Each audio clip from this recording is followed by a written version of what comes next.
Hey, this is Ish, and in today's talk, I'll be going over 3 different ways you can lower your neuroticism. Excuse me while my cat goes a bit crazy in the background. So, neuroticism is one of the big five personality type facets. So, in the big five personality type model, there is openness, conscientiousness, extroversion, agreeableness, and neuroticism, which is what we're going to focus on in this talk. And you can also check out my other videos on each of the facets if you want to learn more. Now, neuroticism is basically how predisposed you are to respond to and be affected by negative emotions, such as anxiety, depression, anger, hostility. So, someone who is described as highly neurotic would be described as very volatile. Their emotions go up and down, they're very reactive, they freak out really easily. So, obviously, being high in this trait can cause you life dissatisfaction and also affect a lot of your relationships negatively. So we want to learn to reduce this quality within ourselves. And part of neuroticism is actually hereditary. So if your family of origin is highly neurotic, chances are you have a tendency to also be neurotic too. And another factor is just also the nurture aspect of things. So your overall lifestyle, the people you're dealing with, the lifestyle influences. So these all have a factor and effect on your neuroticism. Now, I can speak from experience that I've definitely been someone who was highly neurotic. Whenever I've taken those big five personality type tests, I always used to score pretty high.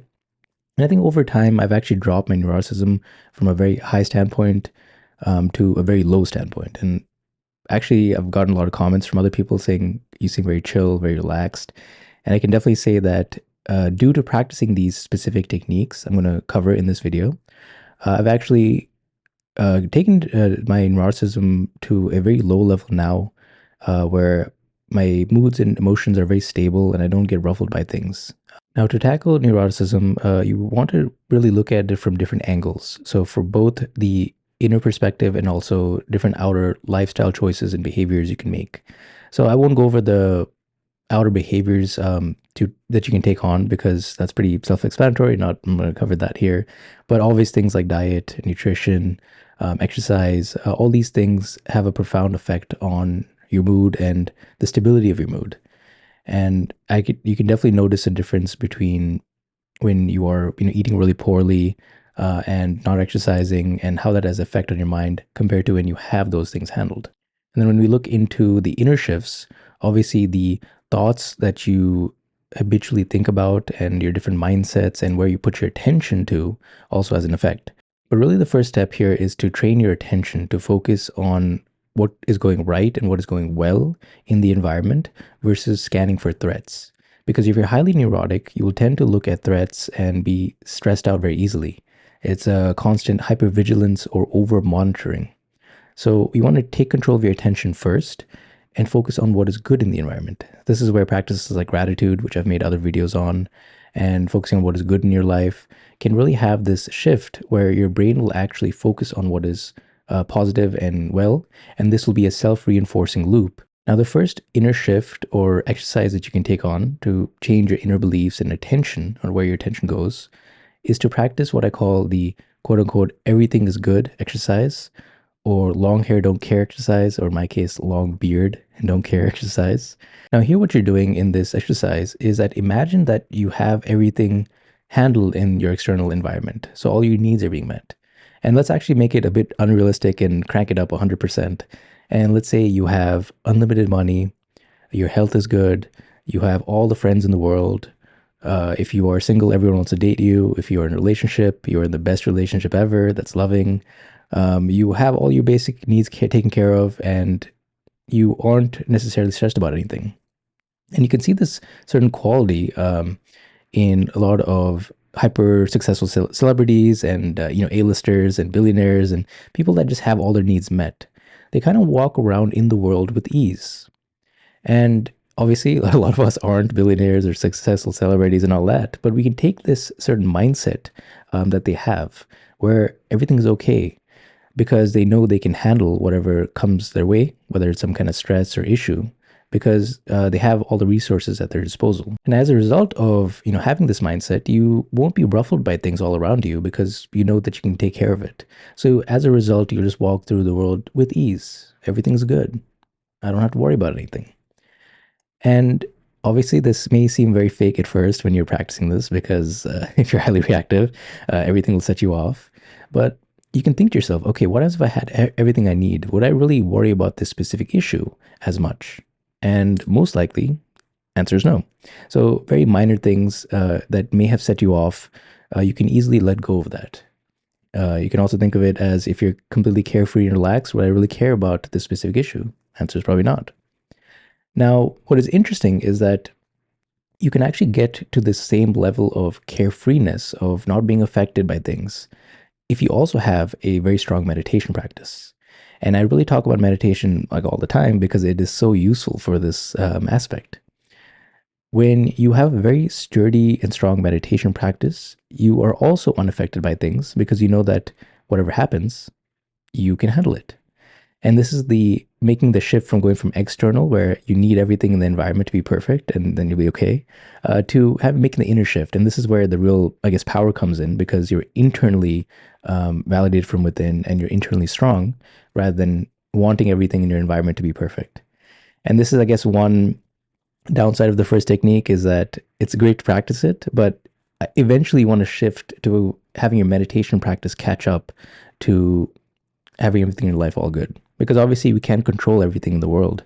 That's, the tenets of all the spiritual practices is that, things will go wrong. And this is what you'll actually see in a lot of celebrities and people who have it, quote unquote, made in the external world where they have everything, all the resources.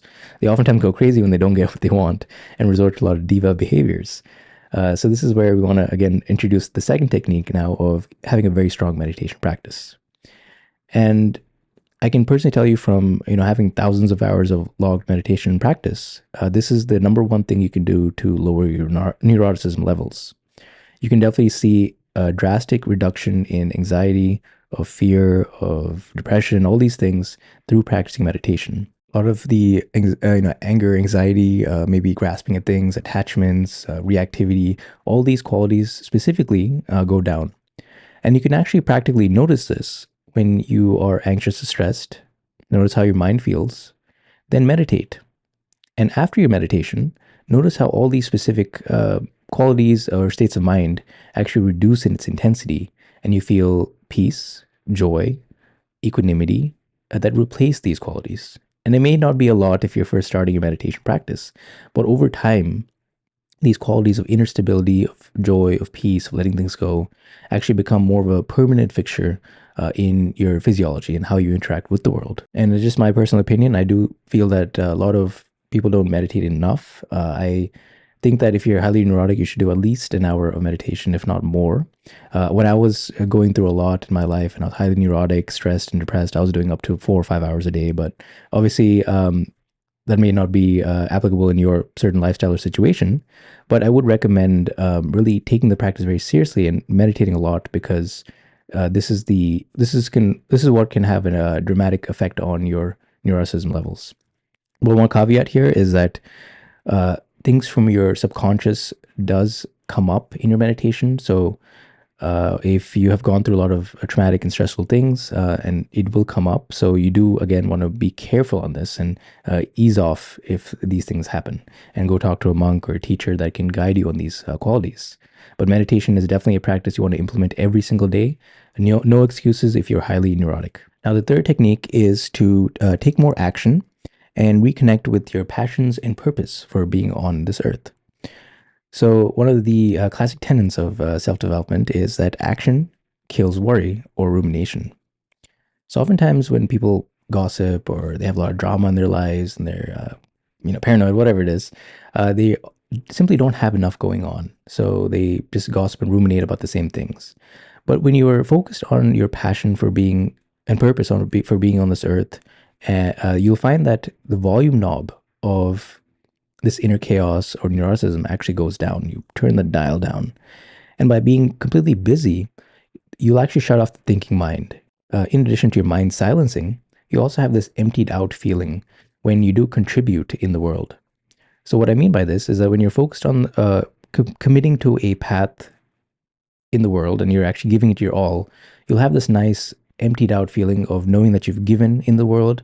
And there's a certain letting go aspect of that through both hard work and knowing that you've contributed. And this gets rid of, again, the chaos from neuroticism, but also makes you feel a bit more peace as well. Now, as you continue to take action towards your passions and your purpose in the world, like I mentioned, the volume knob of your neuroticism goes down and those loud thoughts. But in addition, as you continue to do this, your momentum starts to increase more. And what you'll find is that you simply start to care less about very trivial things that used to bother you. And this is because you've traded your very petty problems for bigger problems. So as a result of this, you start to get swayed by less. You become more unreactive. Now, if you combine both taking action in the world of contributing, of feeling emptied out with your meditation practice, what happens is you become incredibly sturdy from within and unreactive. And you'll find that as different things happen in your life, things that may not even go well, you are sturdy and you become unmoved by things. And this is basically a characteristic of very low neuroticism, where you have the stability of your mood, where you're unswayed by things all around you and from internally as well. So now, just a recap of the 3 techniques that we learned in this video. The first exercise you can do is the quote unquote everything is good exercise, or long beard, don't care, long hair, don't care, where you have a relaxed attitude about yourself because you know that you can handle whatever comes your way, because you, just as an exercise, you have everything that you want. So again, this is just an exercise you can do, but this hopefully will lead you to the next exercise or technique, which is meditation. And I recommend a daily meditation practice for everyone. The third technique is to take more action and reconnect with your purpose and passions for being in the world. Now, the commonality between these 3 techniques is that you're increasing your locus of control. So again, this is simply you focus on what you can control and what you can do, and you focus on that. And whatever is outside your area of influence, you simply just don't give it much thought. And in this way, you become very sturdy from within and you become more proactive rather than reactive. So I'll leave you with a quote from an ancient Stoic named Epictetus. And he basically talks about having a very high level of internal control, which kind of sums up these techniques. And he said that happiness and freedom begin with a clear understanding of one principle. Some things are within your control and some things are not. So I'll leave you with that. Thank you.